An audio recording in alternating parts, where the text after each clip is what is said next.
मौलाना नजरुल हसन रात को 2:30 बजे मेरे मोबाइल पर आधा दर्जन मिस कॉल था। मिस भाई साहब,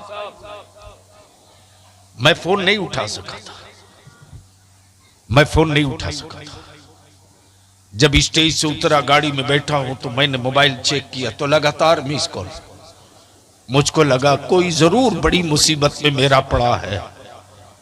जब ये 2:30 बजे रात को इतना कॉल किया है, फोन लगाया तो एक बच्चा फोन उठाता है, बोला हजरत सलाम अलैकुम। सिसकियां ले रहा। मैंने कहा बेटे हुआ क्या, बोलो। बोला मेरी बहन की बारात आई थी, लगभग 150 लोग थे। रात को 20 आदमी का खाना घट गया। मेरे अब्बू कर्ज लेकर के मेहमानों की जियाफत का इंतजाम किए थे। लड़के के बाप ने कह दिया मैं किस भिख मंगे के यहां अपने बेटे का निकाह कर रहा हूं, जो मेरे मेहमानों को एक वक्त खाना न खिला सका। हजरत मेरे अब्बा ये सदमा बर्दाश्त नहीं कर सके और उनका हार्ट अटैक हो गया। अभी मैं हॉस्पिटल में हूं। मैंने कहा बेटे किसी लड़के को भेजो, जहां बारातियों को खाना खिलाया जा रहा था जरा वहां जाकर देखे कि कचड़े में कितना खाना फेंका हुआ है। एक लड़का देखकर बताया कि हजरत 50 आदमी से ज्यादा लोग खाना खा सकते थे, उतना खाना नुकसान करके डब्बे में फेंका हुआ है। तेरे बलियावी को कोई हुकूमत वाला नहीं हरा सकता रे, हराया तुमने है। इन हुक्मरानों को वोट देने के बाद मेरी कौम एक चापाकल, एक तालाब मांगती है। मैं पूछता हूं क्या तू तालाब में अपनी नस्लों को डुबाने के लिए तालाब मांगा? तवज्जो चाहो। क्या तूने अपनी औलादों को कुआं में दफन करने के लिए कुआं मांगा? एक वफादार और लायक बेटा अपनी मां की खिदमत करता है और खिदमत करते करते जब मां साथ छोड़ देती तो आखिर में बेटा कहता है क्या करें, कोशिश तो बहुत की, जमीन भी बिक गई, जायदाद भी बिक गई, सब बेच दिया, उसका हमें कोई मलाल नहीं, उसका हमें कोई मलाल नहीं। अफसोस ये है कि बेटा होने का हमने हक अदा नहीं किया। बेटा होने का हमने हक। मेरे अजीज, उस वक्त तक तेरी औलादों को लोग विकलांग और अपंगु समझेंगे जब तक तुम डर के जियोगे। अभी आए थे मौलाना जमाल अख्तर साहब, मधुपुर में तहरीके बेदारी थी, दिलवर बाबू, उसी दिन रात में इधर ही से गुजरे। जगदीशपुर में कुछ जवानों ने हमको रोका, यह था कि हम जवान कुछ आपके साथ तबादले ख्याल करेंगे। उन जवानों को किसी बड़े सियासतदान ने आंखें दिखाई थी कि ज्यादा मुसलमानों के बच्चों के पढ़ाने की बात मत करो, वरना लाल दरवाजे में डलवा दूंगा। हमारे बच्चे कुछ सूरत, कुछ कोलकाता, कुछ दिल्ली रहते। बच्चों ने फोन किया, मैंने कहा उस शोरमा को कह दो कि रईसुल कलम की एक छोटी सी छेनी आ रही है,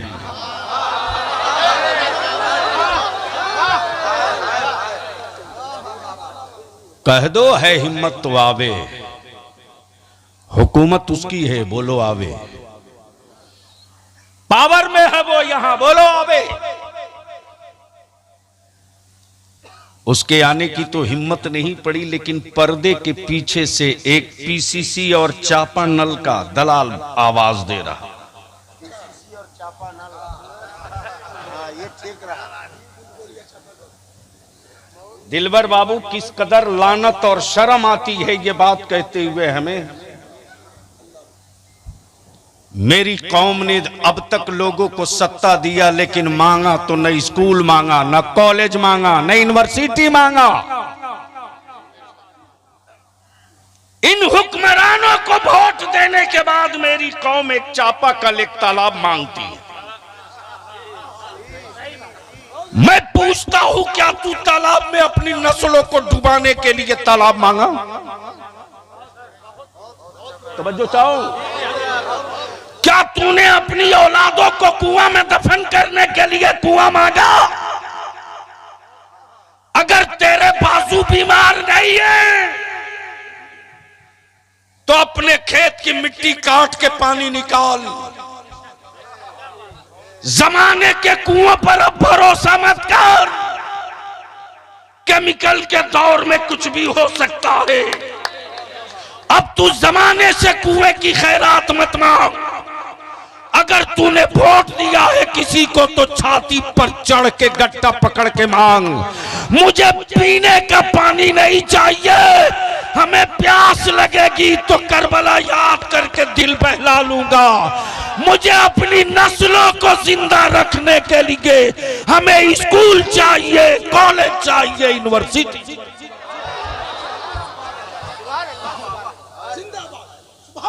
ये बातें तुझको कौन बताएगा? तब मैंने मौलाना नजरुल हसन साहब से कहा कि मदारिस हमारे उलमा चला रहे हैं, चलाने दीजिए। हम जानते हैं कि मेरी कौम पीरों की जबान समझती है, आलिमों की नहीं समझती। मेरा आलिम अपनी पीठ पर सीमेंट की बोरियां लेकर मस्जिदों की तामीर के लिए शहर में गुजर सकता है, लेकिन मेरी कौम आगे बढ़कर यह नहीं कह सकती कि हजरत आप दे, मेरा कांधा होगा। लेकिन माफ करना, मैंने देखा मौलाना जमाल साहब कि अपने बाल बच्चों को छोड़कर मजदूर की तरह लोग न जाने कहां कहां लगे हुए हैं किसी की हवेली बनाने में। लेकिन यह भी बलियावी जानता है कि जन्नत की चाबी बेचने वालों, तवज्जो चाहो, जन्नत की चाबी बेचने वालों, तुम्हारी अपनी खुद की कोई पक्की नहीं है, लेकिन बांटे जा रहे हो। मिसबाई साहब, मैं भी चाहता था एक जन्नत खरीद लूं, लेकिन सोचता हूं कोई बहलोल दाना मिले जब तो खरीदूंगा।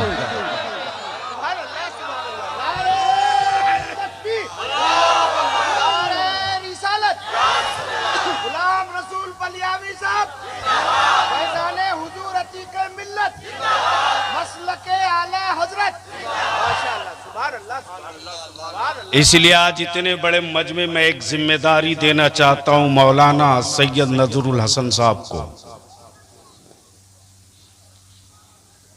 अगर पैरों में कांटा चुभने का खौफ हो तो मेरा शरीके सफर मत बनिएगा।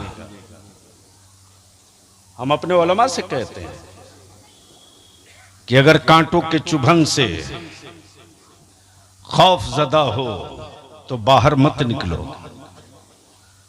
हां, अगर कील पर दौड़ने की तमन्ना हो तो चलो रईसुल कलम की राह चल पड़ते।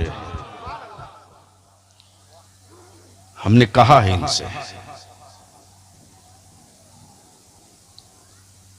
कि इस पूरे इलाके में हमारे बच्चों की पोजीशन देख लीजिए, बेटियों को देख लो। बड़ी मुश्किल से 5-10 गांव में मिला दो तो शायद 25-30 बच्चे हाई स्कूल पास मिलेंगे। बोलो सही है कि गलत? अरे जोर से बोल ना। माफ करना, यह कड़वा सच है।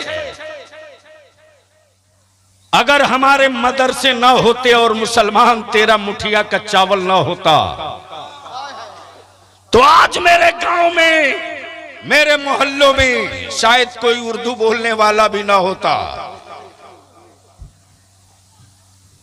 जमाने को बलियावी के न चेहरे से, न जिस्म से, न बाजू से, न ताकत से, बलियावी के किसी हिस्से से किसी को डर नहीं लगता। लेकिन कुफ्र को इस्लाम और कुरान से बहुत डर लगता है। तब मैंने इनसे कहा, आज से करीब 1 साल से मैं इनके पीछे पड़ा हूं। पहले वाली गरीबी अब नहीं है रे। 2005 में आए थे ना हम, 6 में सदर साहब है ना। हाँ? अब तस्लीम रजा के गांव का नाम ही हम भूल जाते हैं तो हम क्या करें।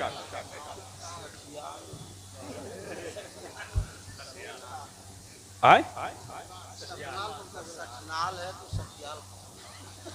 सठनाल यानी नाल है। सठ शुक्र है लठमार नहीं है। सदर साहब हमारे बहुत मोहब्बत करते लोग। उन्होंने मुझसे कहा, बलियावी तुम आए थे मेरे बाप की उम्र के। इन्होंने कहा 2005 या 6 में तुम आए थे। मुझे याद है उस वक्त जब मैं इसी रास्ते से जमुई के लिए निकला था तो मैं आंखें बंद करके नहीं चलता, देख रहा हूं हमारे बच्चे कटोरे में पौंता भात लेकर के खा रहे हैं। कई कई छत दिखाई देती थी, कई कई अच्छा मकान नजर आता था। किसी किसी के दरवाजे पर उस जमाने में या तो राजदूत मोटरसाइकिल या टीवीएस। आज गांव में जो दरवाजे दरवाजे 4 चक्का, ये नहीं, खेड़ा खेंदड़ा बिछौना जो था। लेकिन मैं तुझसे पूछता हूं, मेरी कौम के जवानों बुजुर्गों, बताओ अपने जमीर पर हाथ रखकर, जब अल्लाह ने मकानों की शक्ल बदल दी, सोने का बिस्तर बदल दिया, खाने की नेमतें बदल दी, तो क्या तेरी नस्लें नहीं बदलनी चाहिए? अरे जोर से बोलो, नहीं बदलनी चाहिए? जोर से बोल, नहीं बदलनी चाहिए? जोर से बोलो, नहीं बदलनी चाहिए? कैसे बदलोगे?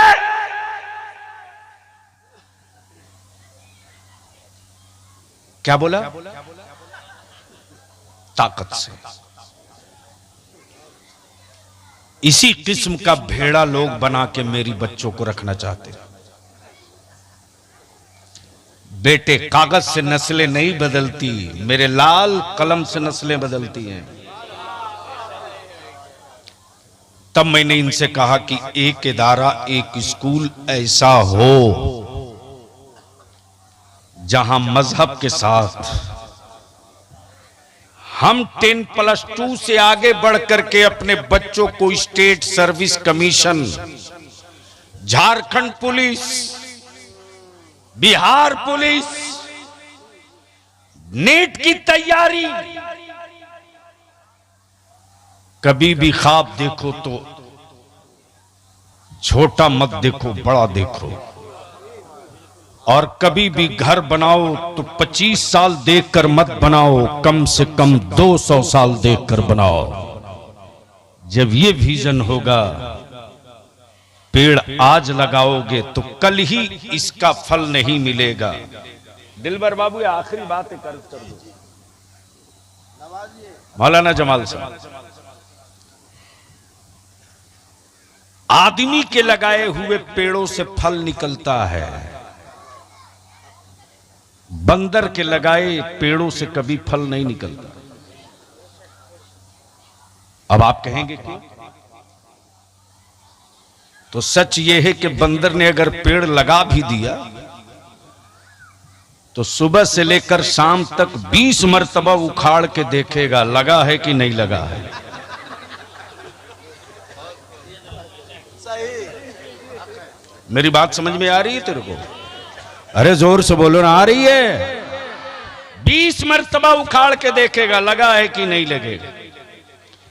यानी वो शाम तक उसको अधमरा जब तक नहीं करेगा उखाड़ के देखते रहेगा। इस किस्म के लोग हमारे मुआशरे में भी हैं। जब किसी मिशन की बुनियाद पड़ती है तो फल शाम तक नहीं आता है, तब तेरा बलिया भी हाथ जोड़ के कहता है अल्लाह के वास्ते रोक सकते हो तो रोक लो। दिलबर बाबू 15 दिन पहले बलिया भी 24 घंटे तक होश में नहीं रहा, रोते रहा। मौलाना नजरुल हसन रात को 2:30 बजे मेरे मोबाइल पर आधा दर्जन मिस कॉल था मिसबाई साहब, मैं फोन नहीं उठा सका था। जब स्टेज से उतरा गाड़ी में बैठा हूं तो मैंने मोबाइल चेक किया तो लगातार मिस कॉल। मुझको लगा कोई जरूर बड़ी मुसीबत में मेरा पड़ा है। जब ये 2:30 बजे रात को इतना कॉल किया है, फोन लगाया तो एक बच्चा फोन उठाता है, बोला हजरत सलाम अलैकुम। सिसकियां ले रहा। मैंने कहा बेटे हुआ क्या, बोलो। बोला मेरी बहन की बारात आई थी, लगभग 150 लोग थे। रात को 20 आदमी का खाना घट गया। मेरे अब्बू कर्ज लेकर के मेहमानों की जियाफत का इंतजाम किए थे। लड़के के बाप ने कह दिया मैं किस भिख मंगे के यहां अपने बेटे का निकाह कर रहा हूं, जो मेरे मेहमानों को एक वक्त खाना न खिला सका। हजरत मेरे अब्बा ये सदमा बर्दाश्त नहीं कर सके और उनका हार्ट अटैक हो गया। अभी मैं हॉस्पिटल में हूं।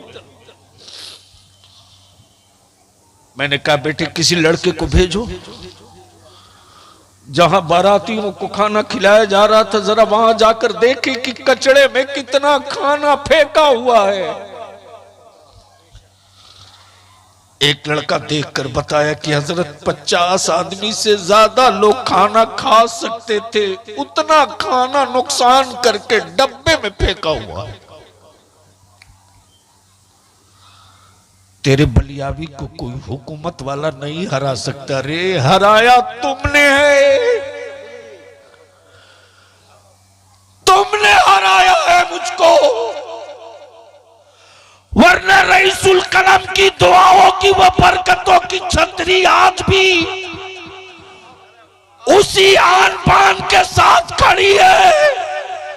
अगर तू मेरे इस मिशन के साथ खड़ा हो जा तो 5 साल के बाद किसी अब्दुल्ला के घर के चौखट से किसी ज़ैनब के इज्जत की मातम की अर्थी नहीं निकलेगी।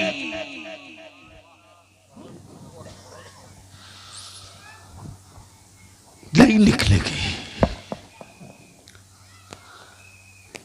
तब बलियाबी ने महसूस किया कि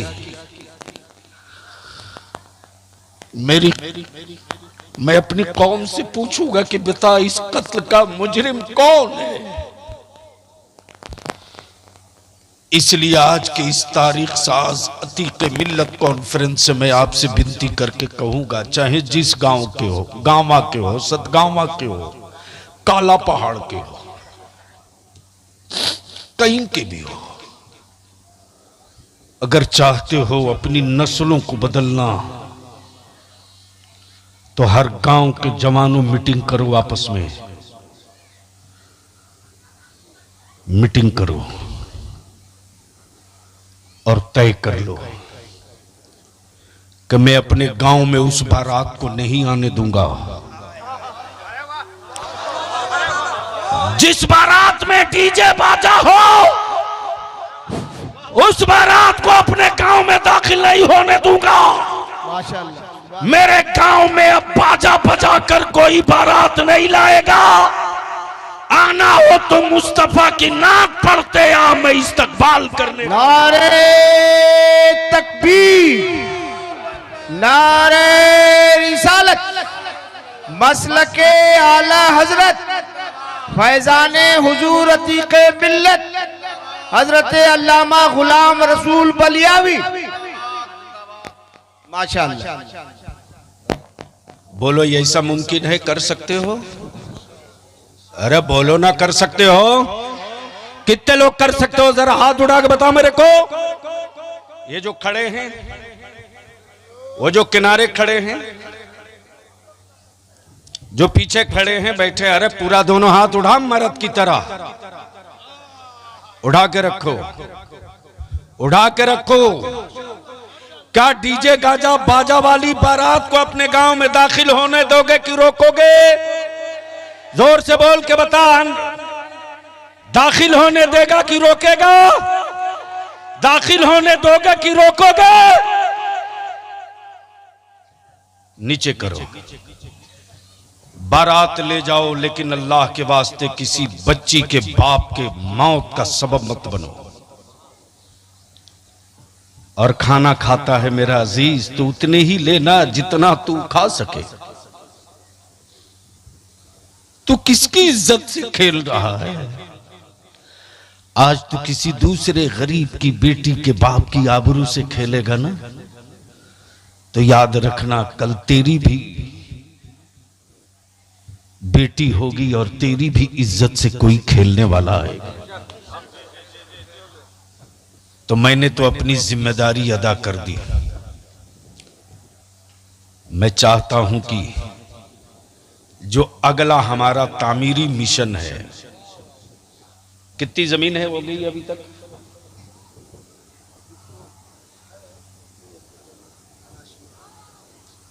अभी तक जो ले ली गई है कै कट्टे? मदरसे वाली फैजान ताजु शरिया में ही अभी ऑफिस रखी है। अली जामिया फैजुल उलूम धतकी डी रोड पर बोरा बिछाकर रईसुल कलम ने शुरू किया। मौलाना जमाल, वो तस्वीर भी मुझको लगी तो मैं आज भी जब वो तस्वीर याद आती है तो बलियाबी की आंखें रुकती नहीं। वो कैसा आलिम था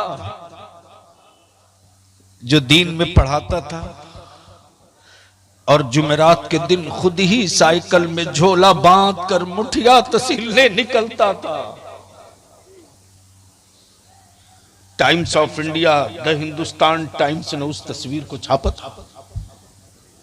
मुझको किसी ने दिखाया, कहा कि असल अल्लामा को देखना हो तो मुझसे मिलिएगा। मुझको भी इश्तियाक हुआ कि मेरे असल अल्लामा को ये कहां छुपा रखा है। तब उन्होंने दिखाया, ये देखिए तस्वीर है मेरे पास कि वो कादरी फकीर दीन में सड़क पर बोरा बिछाकर बच्चों को पढ़ाता था और शाम को अपनी नस्लों को जिंदा करने के लिए दरवाजे दरवाजे मुठियां मांगता था। तो ईमान से बोलो, क्या मैं इस इलाके में आप जरूरत महसूस कर रहे हो कि कोई ऐसा एक स्कूल होना चाहिए? अरे बोलो ना, जोर से बोलो, होना चाहिए। जोर से बोलो, होना चाहिए। हमारे बच्चों को पढ़ना चाहिए। आप साथ दोगे? कोई एक नौजवान हो तो 500 रुपये से मेरी मदद कर दे। आज से इस मिशन की शुरुआत कर रहा हूं।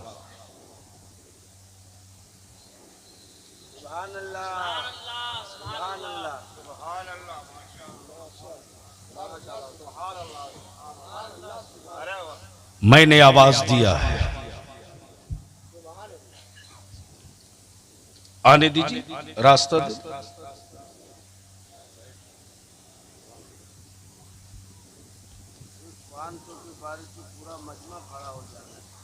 मैंने आवाज दिया।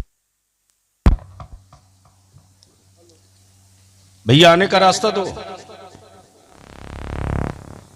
मैं जानता हूं कि मेरी कौम के पास चादरों के लिए पैसे हैं, नस्लों को जिंदा रखने के लिए पैसे नहीं है। मैं जानता हूं कि पीरों के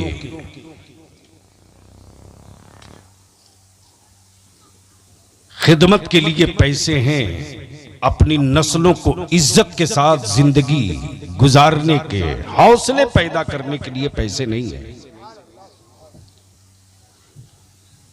मैंने आवाज दिया है, सुभान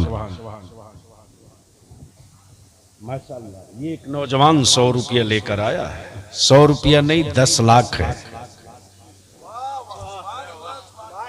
1 मिनट के लिए अपनी जगह से उठो। बलियावी अपने बाप और अपनी औलाद की हवेली के मिशन का आगाज नहीं कर रहा, आपकी नस्लों के मुस्तकबिल की आज बुनियाद डाल रहा है। अल्लाह ने सेहत के साथ रखा तो अनकरीब जेलों का सफर तो मुकद्दर है। जमीन खरीद न सके तो यूं ही बांस गाड़ के कब्जा हम भी करने की हिम्मत रखें। सुभान अल्लाह। एक दिलबर बाबू ने भी 1 मिनट के लिए अपनी जगह उठो और जिससे जो बन पड़े, जिससे जो बन पड़े बस डालते जाइए। जिससे जो बन पड़े, वो जो सामने खड़े हैं वो भी ये सोच करके कि आज मुस्तकबिल की बुनियाद पड़ रही है। आने का रास्ता दो, आने का रास्ता दो, आने का रास्ता दो, एकदम आने का रास्ता दो। उठो मेरी नौजवानों, बता दो हुक्मरानों को, हम वही कौम हैं जो अपना मजहब बचा लेते हैं खानदान लुटा करके, और अपनी नस्लें बचा लेते हैं अपने माल और अपने असबाब लुटा करके। हम मोहताज नहीं हैं, हम फूस के छप्पर से सफर करते हैं तो अलीगढ़ यूनिवर्सिटी बना सकते हैं। हम मोहल्ले के एक रूम से सफर शुरू करते हैं तो वक्त आता है तो जामिया मिल्लिया इस्लामिया भी बना लेते हैं। आगे बढ़ो, आने दो। देखो वो लड़के रास्ता रोक रहे। माशाल्लाह, मैंने आवाज दिया है, 2 रुपया भी हो तो लेकर आगे बढ़ जाओ। और अगर पैसे नहीं हैं तो 5 कदम गिन कर आगे बढ़ो, जमीन को गवाह बनाकर। ए जमीन, आज मेरी नस्लों के मुस्तकबिल की तामीर की बुनियाद पड़ रही है। ए जमीन, जिनके पास पैसे थे वो पैसा देकर जा रहे हैं। मेरे पास पैसा तो नहीं था परवरदिगार, मैं देने वालों के पीछे पीछे जा रहा था। मेरे रब में देने वालों के पीछे पीछे जा रहा था। इसी जज्बे, इसी अकीदत के साथ आगे बढ़ो। 2 रुपया भी हो तो अपनी जेब में मत रखो। बहुत दिए हो दिलबर को, अल्हम्दुलिल्लाह। अब तो मेरा दिलबर वो है, सुभान अल्लाह, मेरा दिलबर वो है कि जब तहरीके बेदारी में लोग देते हैं तो मेरा दिलबर खम ठोक के कहते अब मुझे मत दो। देना हो तो अपने गांव के पेशिमाम को दे देना, मेरी तरफ से देना हो तो गांव के पेशिमाम को दे देना। अल्हम्दुलिल्लाह, मेरे उलमा उतर गए हैं जिनको बहुत कम तनख्वाह आप देते हो। ये जब उतर गए हैं मैदान में तो याद रखना, तूफान को लोग रोक सकते हैं, ईमान वाले के मिशन को नहीं रोक सकते। अमा जब मुठिया के चावल से करोड़ों बच्चे भारत में रोज पाले जाते हैं, मुठिया के चावल से जब करोड़ों बच्चे रोज पाले जाते हैं तो याद रखना, हम थोड़ी सी अपनी उंगलियों की हरकत बढ़ा देंगे तो हम भी जमाने के मोहताज न रहेंगे। कोई जरूरी नहीं छत अल्वेस्टर डालकर अपनी नस्लों को पढ़ाने का इंतजाम करेंगे, अपने बच्चों को मुस्तकबिल और अपने बच्चों का भविष्य बदलेंगे तो याद रखना, वो बदलेगा तो सिर्फ कलम से बदलेगा। कौन देता है देने को मुंह चाहिए, कौन देता है देने को मुंह चाहिए। देने वाला है सच्चा हमारा नबी, सबसे आला वो औला हमारा नबी। सबसे बाला वो आला हमारा नबी, और चमक वाले उजलों में चमका किए, अंधे शीशों में चमका हमारा नबी। अब खड़े हो गए हो तो एक बार सारे लोग सदा दे दो, लब्बैक या रसूल अल्लाह। बोलो जोर से, लब्बैक या रसूल अल्लाह। अब मैं तुमसे पूछूं मुसलमान, बता, मेरे नबी की इज्जत और नामूस के लिए कानून बनना चाहिए कि नहीं बनना चाहिए? हाथ उठाकर जवाब दो, हाथ उठाकर जवाब दो, हाथ उठाकर जवाब दो। मेरे नबी के नामूस के लिए कानून बनना चाहिए कि नहीं बनना चाहिए? मॉब लिंचिंग बंद होना चाहिए कि नहीं होना चाहिए? सेफ्टी एक्ट मुसलमानों के लिए बनना चाहिए कि नहीं बनना चाहिए? जहेज रुकना चाहिए कि नहीं रुकना चाहिए? साथ दोगे कि छोड़कर भागोगे? अगर नबी के नामूस के लिए जेल जाना पड़ेगा तो चलोगे क्या? चलोगे क्या? चलोगे क्या? अगर हुकूमत नहीं सुनेगी तो ठिकाने लगाओगे क्या? नहीं सुनेगी तो सुनाओगे क्या? याद रख लो हुक्मरानों, चाहे जहां के हो, हम अपनी जान की कुर्बानी देकर अपनी जान से समझौता कर सकते हैं, नबी की इज्जत से कभी समझौता नहीं होने देंगे। बैठ जाइए। अस्सलाम वालेकुम व रहमतुल्लाह।